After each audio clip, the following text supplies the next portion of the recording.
Congress party की इज्जत मुख में बढ़ रही है, जबकि सोनिया गांधी, राहुल गांधी और मल्लिकार्जुन खड़गे की क़यादत में कांग्रेस अवामी मसाइल पर लड़ाई लड़ रही है। बीजेपी सियासी इंतकाम की कार्रवाइयां कर रही है।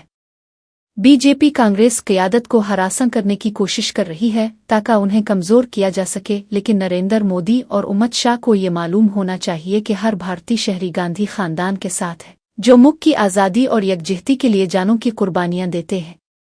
नेशनल हेराल्ड केस में सोनिया गांधी और राहुल गांधी के खिलाफ बीजेपी की सियासी हरासानी के खिलाफ ईडी दफ्तर के सामने एहतजाज में शरीक हुए।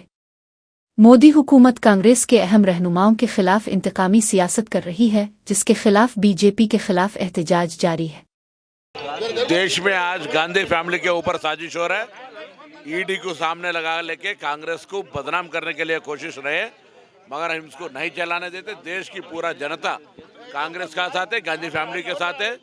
बीजेपी के लोग कभी भी कांग्रेस बढ़ते रहे, तब बीजेपी के लोग कांग्रेस लीडरशिप को कमजोर करने की, परेशान करने की कोशिश करते। 50 साल सरकार में रहे हम, अगर करप्शन करना रहे तो हम आज कहाँ रहते थे। ऐसी आदत नहीं है। कांग्रेस देश के आगे बढ़ाने की कोशिश किया, नरेंद्र मोदी देश को बेचने में कोशिश कर रहे, इसका खिलाफ करने में, राहुल गांधी को सताने में ये लोग लगे हैं। कुछ भी नहीं है, हम सब साथ में हैं। जब भी राहुल गांधी नरेंद्र मोदी के खिलाफ या नरेंद्र मोदी और अदानी के खिलाफ बात करते, तब नरेंद्र मोदी इनडायरेक्टली राहुल गांधी को परेशान करने का काम करते हैं।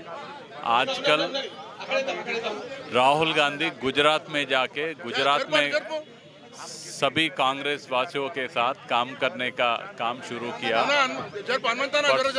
कल परसों 2 दिन गुजरात में ही थे राहुल गांधी, और जब से राहुल गांधी गुजरात में काम करना शुरू किया, मोदी डर गया और राहुल गांधी को गुजरात जाने से रोकने के लिए ही नेशनल हेराल्ड का केस को फिर एक बार ऊपर लाए और राहुल गांधी को परेशान करने का कोशिश कर रहे।